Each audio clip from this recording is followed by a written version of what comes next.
কাঠালিয়া ব্লকের মনারচক পঞ্চায়েত অফিসে কম্পিউটার সহ বৈদ্যুতিক সামগ্রী উধাও হয়ে গেছে। পঞ্চায়েতের গুরুত্বপূর্ণ অনেক তথ্যও নেই। তবে এটা কি সত্যিকারের চুরি নাকি সাজানো নাটক? পুলিশি তদন্তে সঠিক তথ্য বেরিয়ে আসবে বলে দাবি করা হচ্ছে। কাঠালিয়া ব্লকের মনারচক গ্রাম পঞ্চায়েতের অফিস থেকে পঞ্চায়েত ব্যবহৃত কম্পিউটার, প্রিন্টার, ব্যাটারি সহ বিভিন্ন গুরুত্বপূর্ণ বৈদ্যুতিক সামগ্রী উধাও হয়ে গেছে। উধাও কম্পিউটারে ছিল পঞ্চায়েতের গরিব মানুষদের ঘরের জিওটেকনিক তথ্য, রেগুলার অ্যাকশন প্ল্যান সহ অন্যান্য গুরুত্বপূর্ণ নথি। আজ সকালে পঞ্চায়েত সচিব অফিসে প্রবেশ করে দেখেন অফিসের জিনিসপত্র ছড়ানো ছেটানো অবস্থায় রয়েছে এবং কম্পিউটার সহ অন্যান্য মূল্যবান সামগ্রী লোপাট হয়েছে। পঞ্চায়েত সচিব সঙ্গে সঙ্গে পঞ্চায়েত প্রধান এবং অন্যান্য কর্তৃপক্ষকে খবর দেন। পঞ্চায়েত প্রধান ঘটনাস্থল পরিদর্শন করে কাঠালিয়া আরডি ব্লক এবং সোনামুড়া থানায় পুলিশকে অভিযোগ দায়ের করে।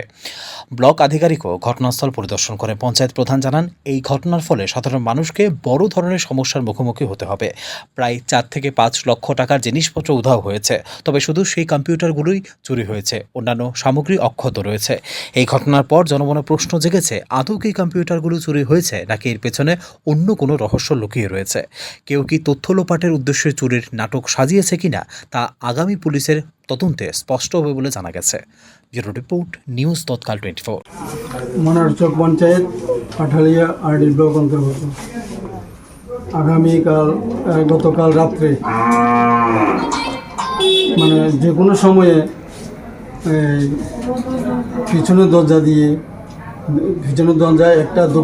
দুটি দরজা ভেঙে আমাদের মনারচক পঞ্চায়েতের ভিতরে যত কম্পিউটার এবং বিএসএনএলের যেই জিনিসগুলি ছিল এগুলি চুরি করে নিয়ে গেছে। তার মধ্যে এখানে বিএসএনএলের ইনভার্টার প্লাস ব্যাটারি প্লাস রোটার প্লাস টিউসি সুইচ প্লাস সিসিও, 3 নং মনিটর, সিআইবি 2 নং